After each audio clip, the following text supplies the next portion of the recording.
د چین اړیکې چې له افغانستان سره زیاتېږي آیا دا د افغانستان په ګټه که په نقصان باندې دي؟ د امریکا په شمول د پاکستان او د چین او د روس په هکله باندې له موبین صاحب سره یو خوندوره مرکه له تاسو سره شریکه کوم چې نړیوالو له افغانستان سره اوس کومه بله داسې لوبه روانه کړې چې آیا هغه به افغانستان ته په ګټه تمام سي که په نقصان باندې؟ ټرمپ له افغانانو څخه څه غواړي؟ ټرمپ د افغانستان له اوسني نظام څخه څه غواړي؟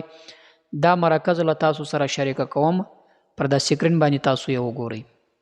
جناب جنرال صاحب که ماته 15 دقیقې کم از کم وخت راکوي او سنسوروي ډېر خوندور معلومات پکې زه به د منطقې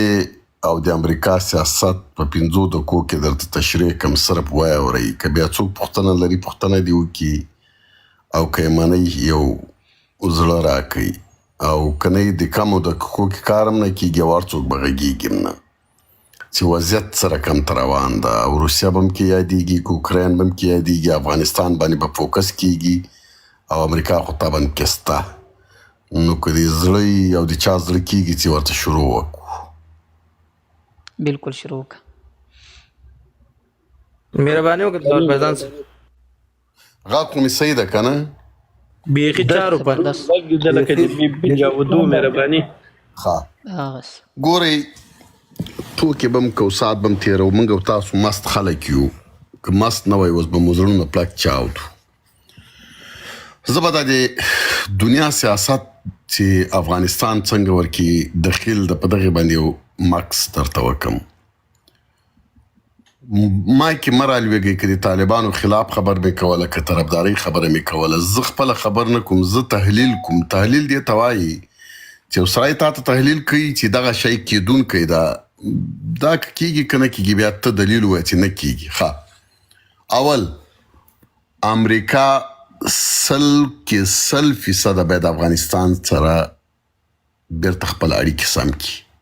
99% نه 100.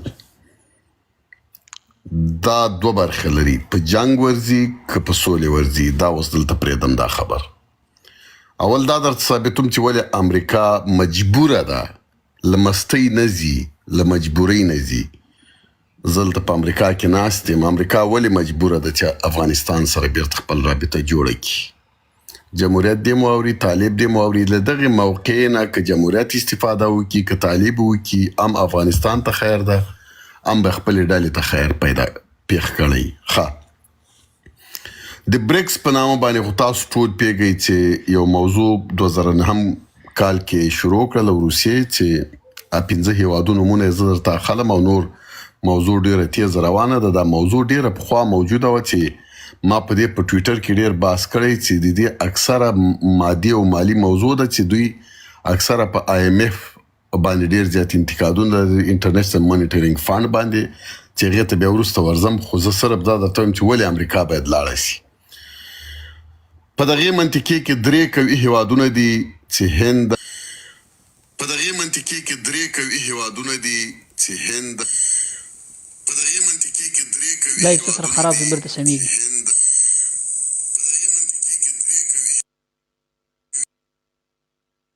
بیرته به انشاءالله سم شي په لیک وخت کې. ښه، زه په دغه ټویټر صحیح سه. هند، چین او روسیا درې واړو د امریکا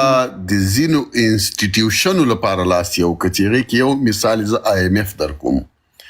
د IMF له د مونیټورینګ نه چین هم تنګ ده، هندوستان هم تنګ ده، روسیه خو مخکې نه را تنګه وه، او ټول هغه هېوادونه چې د نړیوالو له دغو دیکتاتورونو نه چې په راس کې امریکا د تنګ دي، دوی ته اعلان کړی چې بریکس ته راننوځئ. دوی وایي یا حتی خلکو منلیم ده چې دغه دنیا باید له یو قطبي نه 2 او 3 4 قطبه سي، یعنې یو پاور د امریکا سره نه د دنیا، بلکې دا پاور باید تقسیم سي. ښه، اوس که امریکا چېرته افغانستان سره خپل اړیکې کته کړي لکه دا اوس چې کته دي، څه ستونزه امریکا ته جوړیږي؟ او دا ستونزه یوازې امریکا ته نه جوړیږي، دا ستونزه ټولې اروپا ته جوړیږي، چې اروپا ډېره زیاته ورخطا ده، له افغانستان نه اروپا ډېره ورخطا ده. اوله خبره دا ده چې دغه منطقې کې تقریبا د دنیا نیم نفوس 3.5 نه تر 4 میلیارده انسانان ژوند کوي. دا ټول نفوس کنزیومر مارکیټ امریکا له لاسه ورکوي. بالکل تاجکستان له امریکا سره پروتوکول نسی کولی، ازبکستان پروتوکول نسی کولی، د امریکا د روسیې تاثیر لاندې دي. اوکراین امریکا ته ډاډ ورکړ چې زه دا کار کوی سم چې زه له روسیې نه اجازه واخلم او ځان ترې بیل کم، بیا زه تا سره پروتوکول وکم، تا اسیا میانه ته دې منطقې ته را داخل کم. ولې نن د اوکراین او د روسیې جنگ تر دې حده رسېدلی چې ممکن روسیه ورباندې بمیاتوم استفاده کړي، او ولې لندن او امریکا دواړه ورته هغه مزایلې ورکوي او په 100+ میلیارده ډالر یې ورکړه که اوکراین له دوی نه جدا کړي، بیا افغانستان سره معامله نه کوي امریکا، بیا له اوکراین سره کوي. اوس ولې د طالبانو اهمیت ورځ له بلې نه زیاتېږي په منطقې کې؟ دوی باید په دې خپل اهمیت پوه شي، ځکه چې اوکراین خپل جنگ د لاسه ورکړه. تر کومه ځایه پورې زه سیاسي تجزیه کوم د ټرمپ په راتللو سره د اوکراین موضوع، ځکه خپله زیلنسکي ویلې چې که چېرته ما سره ټرمپ د پخوا په څېر معامله ونه کړي، موږ اوکراین تسلیمیږو روسیې ته، او همدې لپاره دا پروګرام جوړ ده. زیلنسکي که د ما ومني دا ملک باندې د رحم وکړي او روسیې سره د خپله معامله خلاصه کړي په اسانۍ باندې، او ټرمپ هم دا خبره کړې. زه دا موضوع حل کوم. کله چې زیلنسکي یا اوکراین د امریکا له لاسه ووت، بیرته 3 اپشنه امریکا ته پاتې کېږي چې ایران ده، افغانستان ده او پاکستان ده. په ایران باندې یهود ورواچول راواچول که دلته به دوی ورمخته شي، په ایران کې به دوی نظامي مداخله وکړي. له اوکراین وروسته ایران هم دوی ته مهم ځای و چې دلته لاړ شي دغه دنیا او دا بلاک ورباندې مدیریت کړي. د ایران او د روسیې هغه تاسو ولیدل د یهودو دا معامله زړمنه سوه، دا زر نتیجه نه ورکوي، نو ایران هم پاتې وبوله. 2 هیوادونه پاتې دي چې په دغې منطقې کې امریکا ورسره معامله کوی شي، یو پاکستان ده یو افغانستان ده. پاکستان په چې خرابه سو، پاکستان تقریبا more than $40 billion یوازې قرض له چین نه اخیستی، اراوند $50 میلیارد چې دا د سرمایه گذاري کې کړې ده، یعنی کم تر کمه $100 میلیارد د پاکستان په کار دي چې د چین په مقابله کې ودرېږي. $100 میلیارد او دا $100 میلیارد نه امریکا ورکوی شي، او نه دومره پاکستان بغیر له دې نه نظامی پروتوکولونه ورسره لري، سیاسي پروتوکولونه ورسره لري، اجتماعي پروتوکولونه لري. چین په پاکستان کې دومره ننوتی چې غرب بالخصوص ریپبلیکن په پاکستان باندې نور د چین په مقابل کې هیڅ باور نسی کولی. پس پاکستان د امریکا یا د غرب لپاره له بلاک نوتی په دې منطقې کې. یوازې ملک پاتې افغانستان، یوازې افغانستان تر اوسه پورې په منطقې کې پاتې ده چې نه له چین سره پروتوکول لري، نه له روسیې سره پروتوکول لري، نه له هند سره پروتوکول لري، هیڅ رقم ته پروتوکول نه لري، نه طالبان لري نه جمهوریت ورسره لاره، یوازې پاتې ده. اوس امریکا په دې پیږي چې دغه هیواد چې افغانستان نوم ده، دا یوازینی هیواد ده چې له ما سره سیاسي پارټنرشپ کولی شي.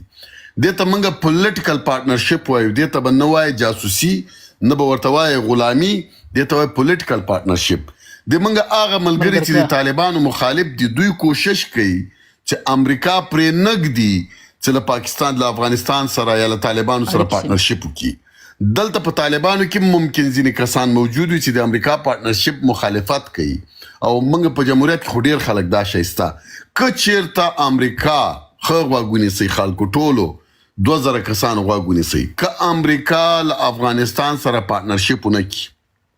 پولیټیکل اګریمنټ ونه کړي، که هلته طالب حاکمي که جمهوریت، دوی به ځي له اسلام آباد سره به دا پارټنرشپ کوي. کله چې له اسلام آباد سره پارټنرشپ وکړه، نو تا خو د افغانستان بیرته راواخیست، د پنجاب په لمنې کې تا ور واچاو. زه تا ته وایم چې د افغانستان د پنجاب په لمنې کې مه راته اچوه. کوم انسانان چې افغانستان کې له امریکا سره پولیټیکل اګریمنټ کوي، دا د افغانستان د ولس د کونډې د یتیم د افغانستان د اراضي تمامیت لپاره دا په کار ده.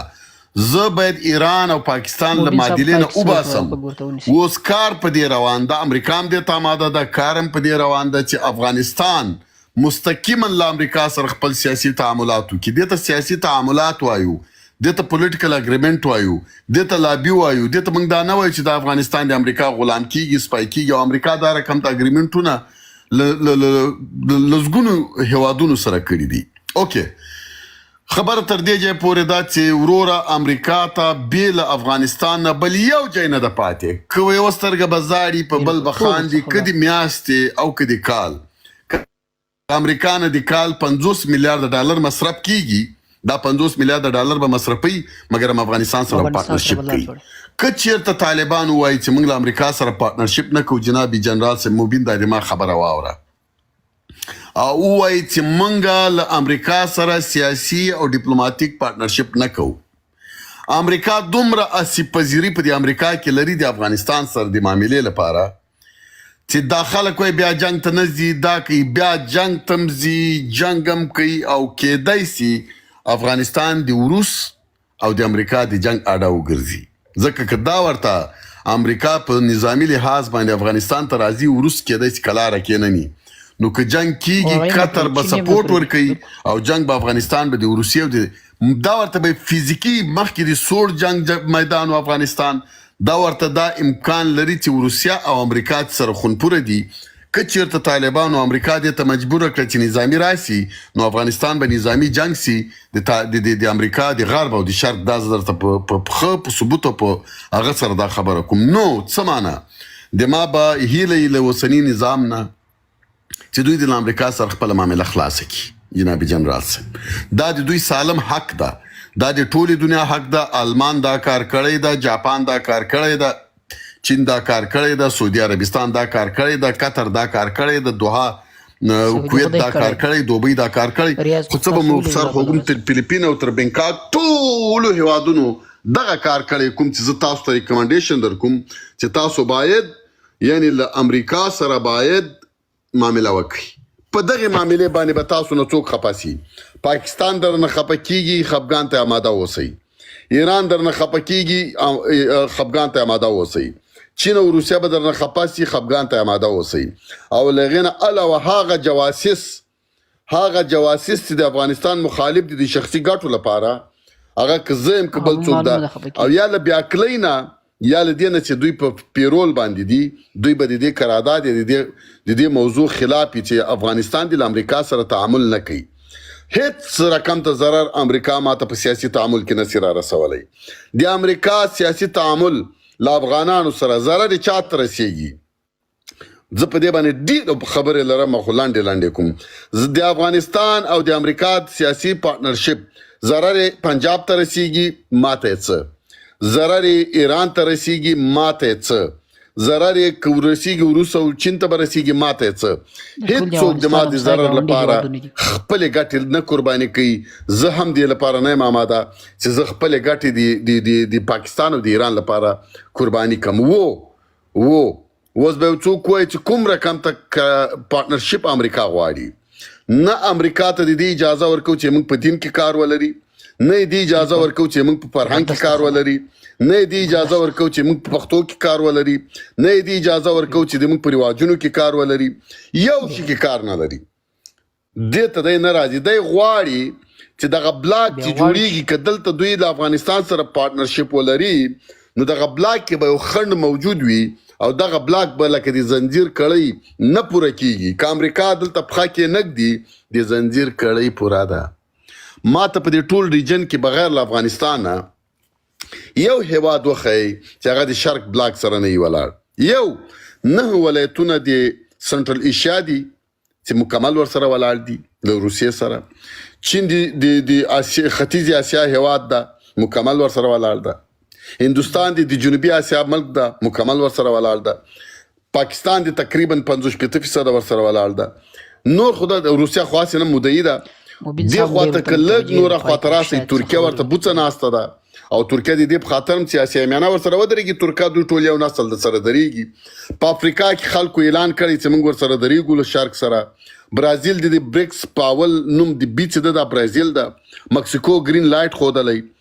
وروره په افریقا کې روسیا لاړ په میلیاردو ډالرو سرمایه ګزاري وکړه چې افریقا راخپله کړي جرمني اعلان کړی ده چې موږ د روسیې دغه تاجرات چې په لګېدلي دا نور موږ نسو زغملی ځکه موږ انرژي نه لرو چې روسیا موږ ته تیل رانه کړي او ګاز رانه کړي موږ له لوږې نه مړه کېږو جاپان خپل 50% تاجرات له روس نه لرې کړل وروره په دنیا کې دومره غټه معامله را روانه ده لکیلی یعنی خوشبختانه چې څومره په دنیا کې دا معامله کوي کېږي افغانستان ورکې مهم کېږي څومره چې په دنیا کې جنجالونه پیدا کېږي افغانستان ورکې مهم کېږي موږ او تاسو افغانان که هغه طالبان دي که هغه څوک دي باید د دغه اهمیت نه دا ورته اعظمي ګټه واخلو ممکن امریکا ماته وایي چې 5 میلیارډ ډالر د کال در کوم ما سره تعامل وکړه زه به ومنم ځکه غریب یم ماته 5 میلیارډ ډېر ښکاري ښه غوږ ونیسئ په 5 میلیارډ ډالرو د کال معامله ونه کوي معامله ډېره ده ما مشاور کوي ماته داسې لږې پیسې راکوئ جنرال صاحب چې معامله ډېره درنده ده د 10 میلیارډ ډالر هم نه ده دوی مجبور دا هم زه درته په پالیسۍ کې اضافه کوم چین او روسیه زه درته تړم چې دا به ماته وایي حق به قانونا په معنی لري ستا د پارټنرشپ ولې کړی دا رقم ته او دا به دا رقم خلک دا پالیسي لیکي چې هغه خلک چې په غوږو ویښته نه وي او کم از کم په دې د ټولو اړخونو پوه نه شي دا یو جمله به نه ورسره لیکي چې سبا ته په انټرنیشنل کورټ کې په آی سی سی کې په نړیوالو محاکمو کې په ټولو کې که څوک په موږ باندې اریز کېږي اریزه کوي موږ ورته چې وروره د دغو نړیوالو مادو په نظر کې نیولو سره مال امریکا سره پارټنرشپ کړی سو واټ تا نه ده کړی ټوله دنیا لګیا یو بل سره پارټنرشپ کوي یو زه به یې نه کوم ټو میک لانګ سټوري شارټ په ژوند کې د افغانستان لپاره دومره ښایسته چانس نه ده په دې 15 کالو کې راغلی پاکستان له سانې وتی نوره موزي چغې له اسمانه وتي کابلو فالته منډې وروي چې پاکستان ته وایي چې په طالبانو زور واچو طالبان ورته میډل فینګر وښیي ولې کابلو په خپله خبره طالب سره نه کوي ځکه نه کوي چې هغه ته منځنۍ ګوته نیولې چین منډه کړه چین هم لاړ پاکستان سره خبرې شروع کړې او پاکستان ته هم دا خبره زه پیږم و د خدای لپاره دا خلک چې په دې خبره نه پیږي دلته په داخل کې هم د افغانستان ځینې کسان شته چې په خبره نه پیږي او دغه مبین پیږي دا مبین نه زه چې امپریس یم ما د قرآن دا په ټولو خبرو پیږي ټو میک لانګ سټوري شارټ ګورئ دغه خلکو څو خلک یې 2.5 زره کسان 2.5 زره کسانو د دې مخالفت نه کوي چې طالبان له چا سره طالب د راجک چې طالب کار کم ته د افغانستان موضوع د طالب یا لس کالی یا سل افغانستان به تر قیامت وي پرې دی چې دغه طالبان له امریکا سره معامله وکړي زه به ورځم معاملې کې د دوحا تړون باندې مخکې چا خبره وکړه د دوحا تړون دا ده چې اسلامي دولت به بل جوړیږي په هغې کې به مشمول او اخیر خبر مې ده په ډېرې بخښنه ګورې مشمول حکومت کې جنرال صاحب خلکو ته دماغه ګور ورسو که څوک یې دلته اوري خو وابه اوري په مشمول حکومت کې ګوره له انسټیټیوشنو سره کار ونه کوي څه معنی ان آر اف دا به ماته په تاریخ کې نور نه پرېږدي چې یو څوک به راجګېږي بدماشي به شروع کوي چې بیا حکومت کې سهم ورکوي تاسو به وایئ چې موږ همشمول حکومت که جوړوم له افرادو به یې جوړو افراد پېژنئ موږ نه احزاب ځان سره نیسو نه ان آر اف نیسو نه بل نیسو نه موږ افراد انتخابو چې هغه به افغانانی تخصص به لري په خبره به سر خلاصیږي که سلي که زري دا خلک به راځي او موږ سره به ګډ کار کوي موږ به ګډ له دوی سره کار کوو په دې کې 2 ګټې دي یو دغه دوکانونه به د خلکو بند سي دوی فکر کوي که له موږ نه به څوک وروره که د امریکا او د دنیا معامله نه وي قرآن که در سره ټول عمر خبرې هم څوک وکړي نو ان آر اف ته به ووایي چې وروره په ځای د کښېنه موږ تا سره خبرې نه کوو که کوي موږ به فرد په تاجکو کې هم په افراد شته دي په ازبکو کې هم افراد شته دي په پښتنو کې هم شته دوی سره ګډ حکومت موږ جوړوو هېڅ اوکې دا موږ ته کومه ستونزه نه ده مشمول حکومت جوړوو امریکا به په رسمیت وپېژني مګر دا نسې راته ویلې چې ما ته به نیم حکومت راکوي ځکه زه ان آر اف یم ما ته به 10% حکومت راکوي وزارتونه به راکوي ته څه کاره یې پرون راغلی ماشوم یې ته ما نه اوس حکومتونه غواړې کوم یې ته خوښولی د یو فرد په توګه خوښ به دې کوم که دې get the fuck out of here get the fuck out of here دا کار تاسو وکړئ افغانستان جوړ دنیا په رسمیت پېژندل جنرال صاحب مبین په امریکا کې واشنګټن ډي سي کې سفیر او زه کتابت در سره کوم دا کارونه ټول زه درته کوم سفارت کې دوستانو د فیضان صاحب دا خبرې تاسو واورېدې یقیني په ډېرو خبرو کې مو سره موافق یو ښې خبرې یې وکړلې افغانستان ته یقیني ښه موقع په لاس ورغلی ده ښه چانس په لاس ورغلی له دې څخه باید ګټه واخلي خو هغه د افغانستان مشران هغه په هر څه باندې پوهېږي هغه لکه فیضان صاحب چې وویل چې افغانستان باید له امریکا سره داسې معامله نه وکړي چې مثلا په هغه کې به شریعت شاته راځي په هغه کې به افغانستان غلام جوړېږي په هغه کې به د افغانستان ولس خپلواکه نه وي او طالبان هم دا غواړي داسې یې غواړي اوس که تاسو لیدلی وي د عباس ستانکزي چې په بهرنیو چارو وزارت کې ده هغه بار بار دا مرکه کوي چې موږ له امریکا سره هم ښه اړیکې غواړو له هر هیواد سره موږ دا اړیکې غواړو چې ښه اړیکې لکه له نورو ملکونو سره چې دوی فعالي راشه درشه دارنګه موږ هم سره غواړو خو هغه په دې معنا باندې نه شي کېدلی نه داسې غواړي چې مثلا امریکا دې څه ویل هغه به دلته تطبیق کېږي امریکا دې څه منل هغه به دلته تطبیق کېږي دا بعضې ډېرو خلکو لکه فیضان صاحب ویل ډېرو خلکو به دا سوچ او فکر وي چې طالبان د افغانستان مثلا اوسنی نظام طالبان د امریکا سره اړیکې سمې کړي، اړیکې دا معنا چې هغه په رسمیت وپېژني، نو دا په دې معنا سره کېدلی شي سبا به امریکا هر څه ورته ویل دا به دوی مني. نه، دا په دې معنا سره نه ده. د ذبیح الله مجاهد مرکې ورسې وګورئ، د عباس ستانکزي مرکې ورسې وګورئ، هغه بار بار دا وایي چې موږ له امریکا سره ښه اړیکې درلودل غواړو، موږ له امریکا سره ښه کاروبار غواړو، موږ له امریکا سره ښه تجارت غواړو، ورسره کوو یو کاروبار ورسره کوو. دا ملکونه دي که امریکا کافر ده، روس هم کافر ده، که امریکا کافر ده چین هم کافر ده، که امریکا کافر ده مودي ده هم هندو ده، له هغو سره کوو، نو له امریکا سره ولې نه کوو؟ له هغه سره هم کوو. خو په دا معنا سره طالبان هیڅ کله نه ورسره کوي چې دا شرط پر کېږدي چې زه خو دې په رسمیت پیژنم، په رسمیت مو وپېژندلې مرسته در سره کوم، میلیارډ ډالره در کوم دې کال چې تاسو غوښتلو، خو یوه خبره شته چې ما څه ویل ته به هغه راسره منې، چې ما کم قانون ستا په هېواد کې جاري کوئ هغه به ته راسره منې، چې ما کم څه سیاست و پر هغه سیاست چې ما څه غوښتل پر هغه لار به ته راسره ځې. خو دغه خبرې یې هېڅ کله نه مني او سوچ او فکر هم نه کوو چې ټرمپ چې مثلا داسې په اساني سره داسې معامله ورسره وکړي. یعنې ټرمپ چې له افغانستان سره دا معامله کوي یا افغانستان طالبانو ته زارۍ کوي، اوسني نظام ته زارۍ کوي او دی معامله مثلا راشه درشه ورسره ښه کوي، نو خو معلومه ده خپلې ګټې به کې لري. افغانستان طالبان اوسنی نظام، یعنې د افغانستان که له ټرمپ سره اړیکې سموي، خو معلومه ده خپله ګټې پکې ویني، هېڅوک د بل چا د ګټو غم نه در اخیستی. که یا ټرمپ ورسره ښه کوي، امریکا له افغانستان سره اړیکې جوړول غواړي، هم معلومه ده خپله ګټې پکې ویني، هېڅوک هم د چا د ګټو، هېڅوک هم د چا د ملک، چا د هېواد غم نه ده اخیستی، نه یې ټیکه اخیستې ده. نو د افغانستان مشران الحمدلله تر هر چا ښه پوهېږي، سوچ او فکر لري، قدم لګوي په احتیاط باندې چې په کم ځای کې د اسلام ګټه وه، په کم ځای کې د وطن د هېواد د ولس ګټه وه، له هغه ملک سره له هغه هېواد سره راشه او درشه سموي، له هغه سره روابط زیاتوي او له هغه سره خپلې اړیکې ښه کول غواړي او دغه اړیکې پر مخ باندې بول غواړي.